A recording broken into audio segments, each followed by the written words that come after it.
Yeah. It's like, and then when she took it, it's like. Welcome back, warrior.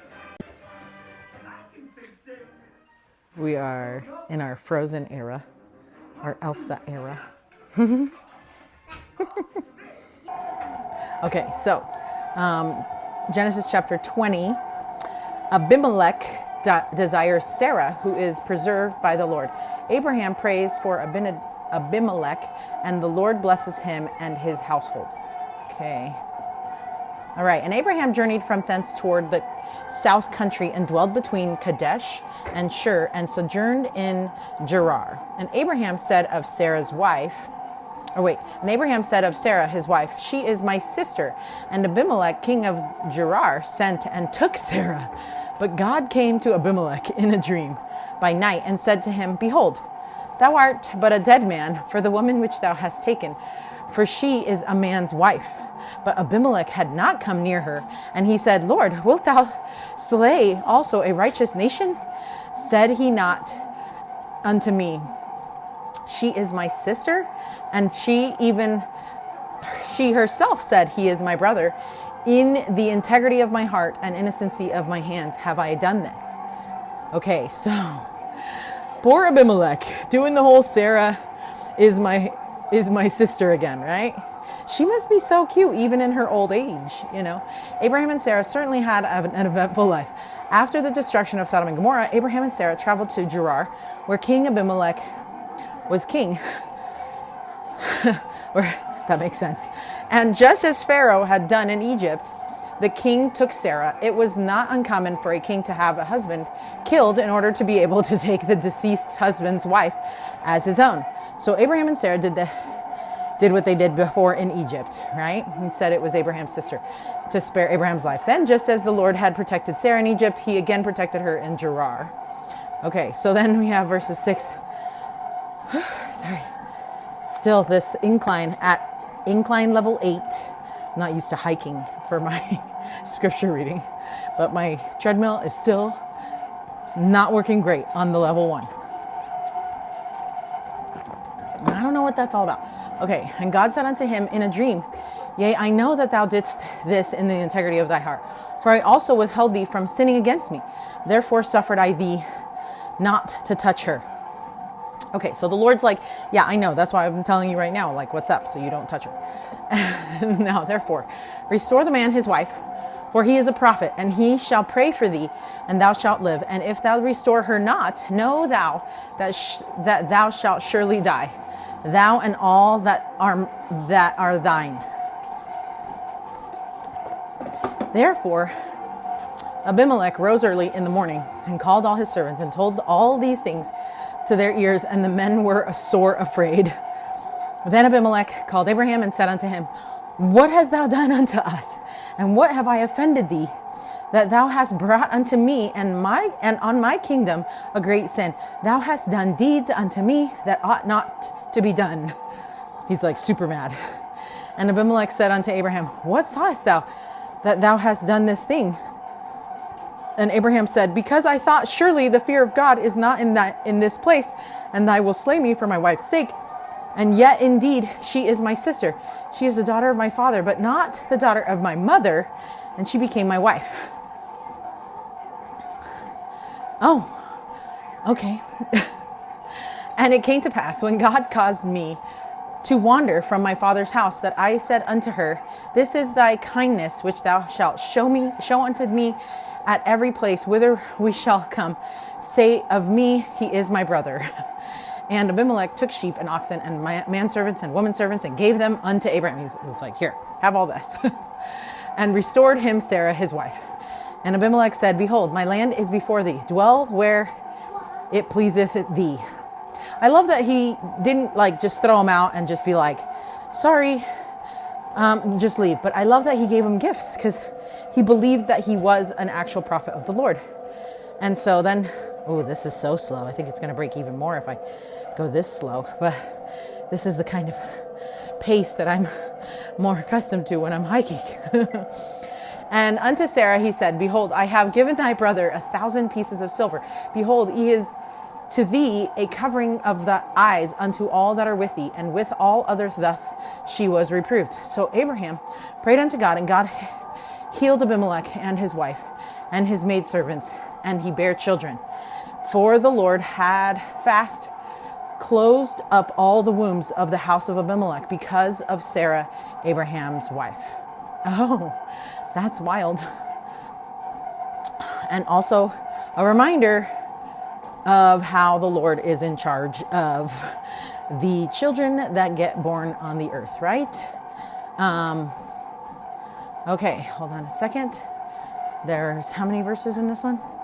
Okay, 18. So we pretty much read all of those. Now let's read the Read It, Live It. We're going to go slower here. Whew. The Read It, Live It. Almost. Okay, so the Read It, Live It is from verse 7. He is a prophet, and he shall pray for thee. Abimelech had a choice to make, to honor the prophet or to act against him. He chose integrity of heart, and his household was blessed. Choose integrity. Ooh, awesome. I love that.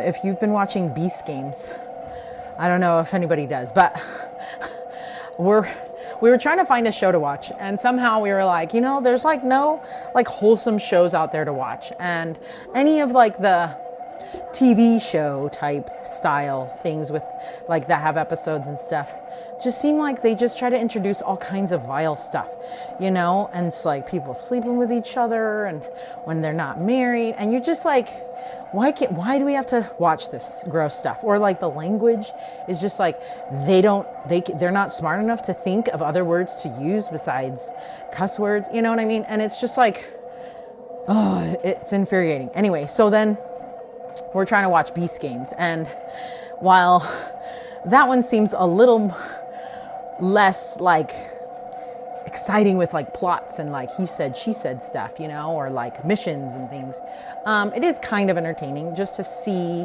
the way that the mind works and how relationships work, and how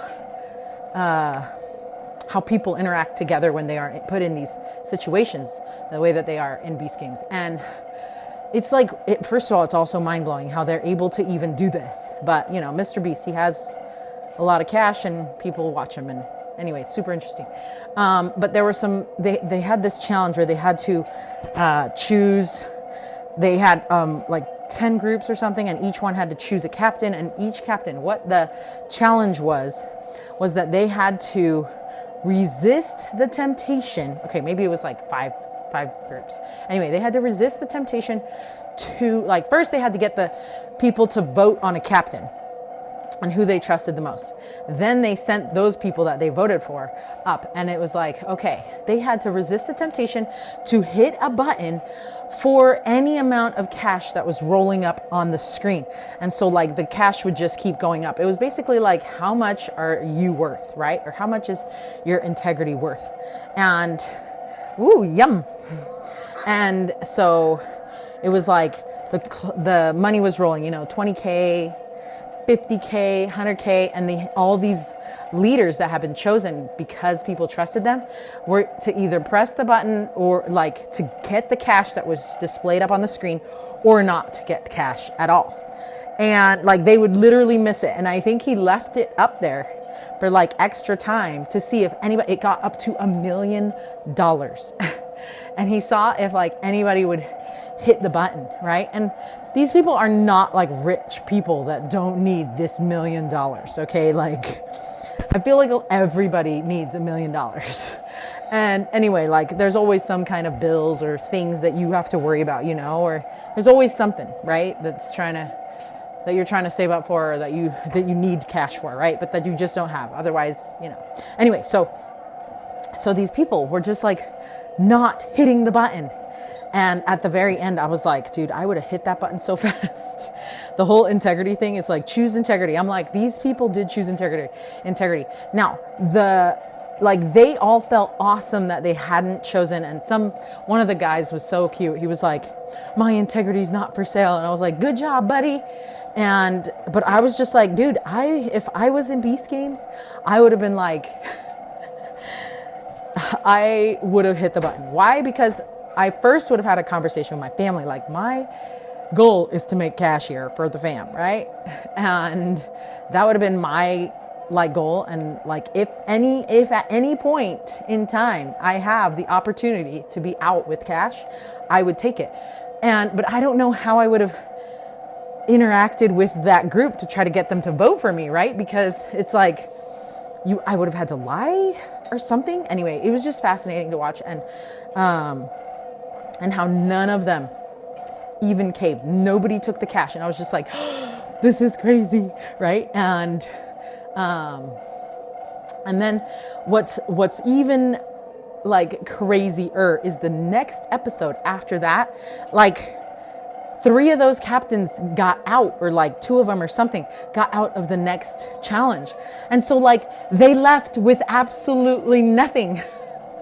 And I'm like, what? They didn't even get to take any cash home. And so like, it's like they totally wished they would have hit that button after that challenge. They were like, we should have hit, like, at least I know I would have, right? And like, that's just what's so crazy. So, please know that if I'm ever in Beast Games, I'm going to take the cash. Anyway, I thought it was so fascinating to watch everybody's interactions, and good for those people that did not, that chose integrity, and, clearly I have a lot of stuff to work on yet, but,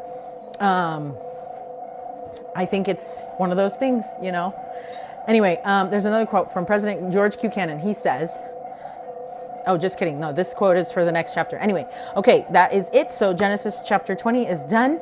And until Genesis chapter 21, stay strong, warrior.